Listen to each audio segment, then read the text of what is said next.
5-0 dans un classico, un score lourd, une image marquante et surtout une vraie question aujourd'hui.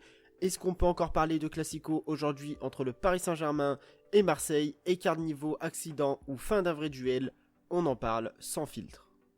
5-0, est-ce trop facile ou pas pour le Paris Saint-Germain? Ça va être aujourd'hui le sujet de ce foot sans filtre. Et oui, comme vous avez vu, le classico ce week-end, dimanche soir. Paris ont écrasé Marseille et sans plus attendre, on va se retrouver sur Foot Mercato et avec plus d'informations, du coup un classique tout simplement historique pour le Paris Saint-Germain. Le Paris Saint-Germain a survolé le classique face à l'Olympique de Marseille ce dimanche au Parc des Princes, 5-0 lors de la 21e journée de Ligue 1.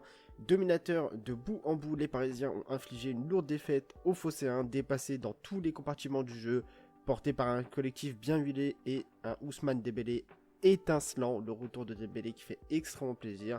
Le PSG a rapidement pris l'ascendant avant de dérouler en seconde période.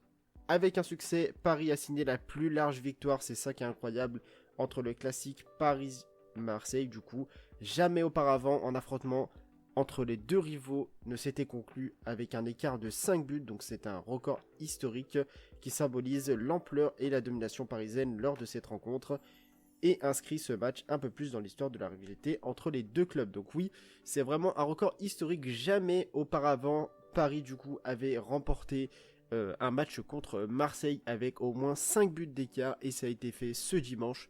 En tout cas, gros exploit pour Paris qui ont dominé le jeu avec un magnifique doublé en première période pour Ousmane Dembélé avec un premier but très beau et le second but, vous l'avez vu, le dribble du coup sur deux défenseurs et derrière la finition de Dembélé qui est parfaite depuis l'année dernière. Dembélé qui est en forme et ce match qui peut faire du bien, on va en parler juste après, je pense qu'il peut faire du bien pour l'avenir parce que c'est bientôt la Ligue des Champions, mais on va en parler juste après. Le prochain sujet aussi, PSG et la satisfaction de Désiré Doué, parce que c'est vrai que moi j'ai retrouvé un grand Doué ce dimanche. Le classique a largement été tourné du côté du PSG, supérieur à tous les niveaux. Les Parisiens se sont offert un festin face à l'OM et a régalé le Parc des Princes. Auteur d'un bon match, Désiré Doué était présent au micro de Ligue 1. L'occasion pour le prodige de 20 ans, il a 20 ans seulement, Doué, et il a fait un match stratosphérique je trouve dimanche, il était très très bon. C'est dommage qu'il n'a pas marqué, il a eu ses actions, je crois qu'il avait mis un poteau si je me trompe pas.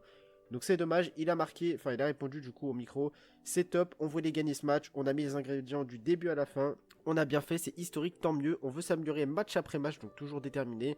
On veut continuer sur cette lancée, les supporters ont mis le feu dans le stade, nous on l'a mise sur le terrain, c'était une belle soirée, c'est l'objectif d'aller gagner tout ce qu'on peut gagner. Donc voilà, encore une fois, une bonne détermination. Voilà, il a un bon mental, Désiré Doué. C'est vraiment dommage par contre que il n'a pas marqué dimanche soir, mais bon, on a quand même eu un très très beau match. Mais bon, c'est dommage qu'il n'ait pas mis son petit but. Moi, j'aurais bien aimé qu'il marque son petit but parce qu'il a été très très fort, très très bon.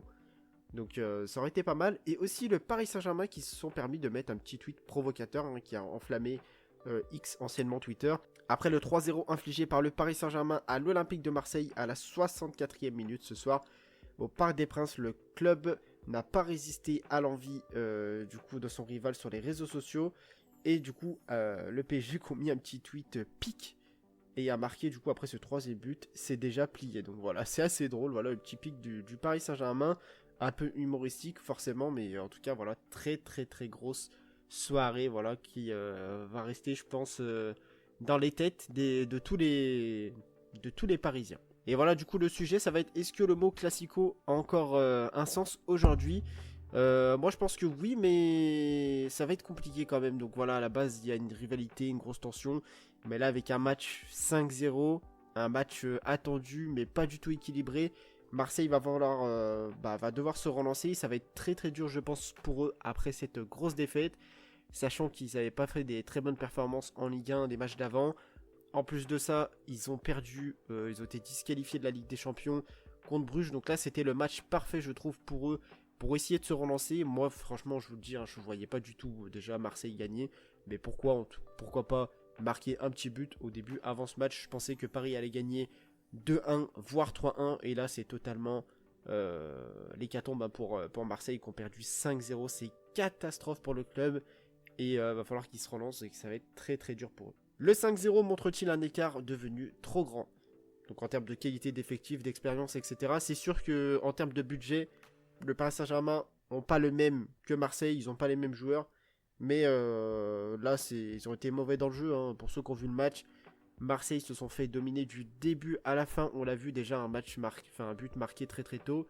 Derrière Dembélé qui marque le deuxième but. Et ensuite, après la mi-temps, on se dit que peut-être Marseille va essayer de rivaliser, mais rien du tout. Marseille, ils sont pris un troisième but, quatrième but, cinquième but.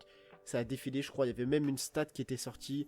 Sur les 15 dernières minutes, Paris avait touché 18 ballons dans la surface adverse. Je ne sais pas si vous vous rendez compte, 18 ballons dans la surface adverse devant les cages, si je ne me trompe pas. Donc c'est énorme. C'est vraiment énorme. Donc voilà, c'est beaucoup. Donc là, Marseille ont été très largement dominés. Après, on peut en parler aussi de la compo qu'a utilisé l'entraîneur. Hein. Elle était assez bizarre. Enfin voilà. Marseille était-il prêt mentalement pour ce match en termes de pression, erreur rapide, sentiment de subir l'événement? Je pense que Marseille n'était pas prêt en fait. C'est un tout. Je pense que si Marseille avait gagné contre Bulle, ça aurait peut-être changé quelque chose en termes de dynamique, de mental, etc. Mais là, le fait que déjà ils perdent contre Bruges, ensuite qu'ils enchaînent le Paris Saint-Germain, ils avaient gagné le dernier Classico 2-1, mais bon, après, hein, le dernier Classico, pour moi, ils l'ont gagné, certes, mais il n'était pas forcément mérité parce qu'il n'y avait pas tous les titulaires. Là, ce soir, la composition du Paris Saint-Germain, c'était pas la même, hein, c'était quasiment tous les titulaires, à part 2-3 changements avec Zaïre-Emery qui jouait d'ailleurs défenseur droit et qui était très très bon à ce poste. Moi, j'ai bien aimé, franchement, Zaïre-Emery en défenseur. Malulu qui était un peu plus au milieu. Enfin voilà, j'aimais vraiment bien. Mais non, je pense que Marseille mentalement n'était pas prêt pour ce match. Quatrième point, le PSG a-t-il enfin passé un cap dans les gros matchs? Alors moi je pense, on va en parler. C'est un peu comme l'année dernière, moi ça m'a rappelé un peu le match en Ligue des Champions où Paris a passé un cap.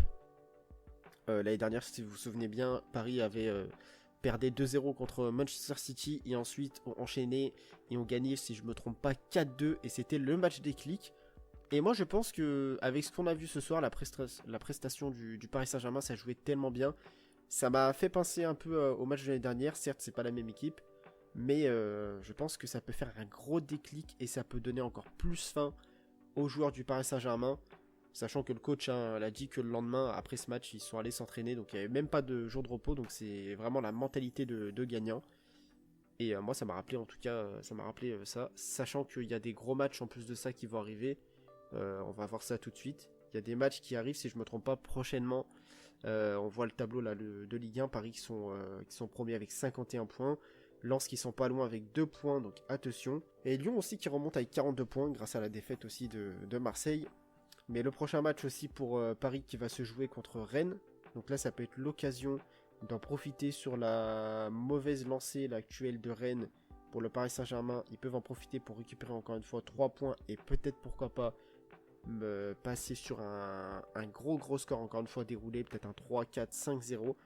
Là, ils vont peut-être en profiter. Et en plus de ça, du coup, la semaine prochaine, donc là ce vendredi, on a le match de Rennes. La semaine prochaine, Paris qui vont jouer Monaco qui sont actuellement 10e de Ligue 1, mais cette fois-ci ça va être en Ligue des Champions. Donc que du bonus franchement. Malheureusement ce que je trouve assez dommage c'est qu'encore une fois Paris vont affronter un club français.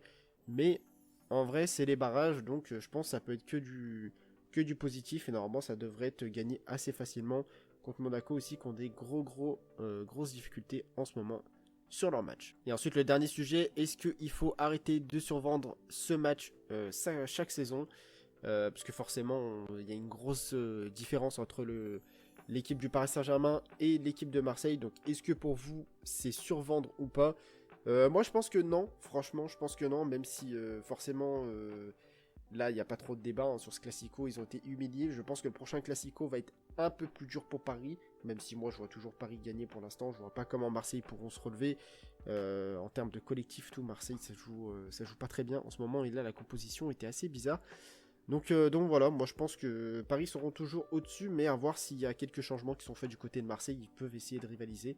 Moi comme je l'ai dit, hein, je voyais pas Marseille gagner, perdre 5-0.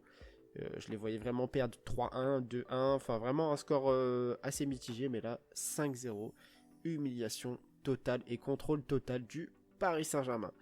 Donc voilà, en tout cas cette émission Talking, on l'arrête sur ce dernier point. Merci à vous d'avoir écouté jusqu'à la fin, d'avoir regardé jusqu'à la fin.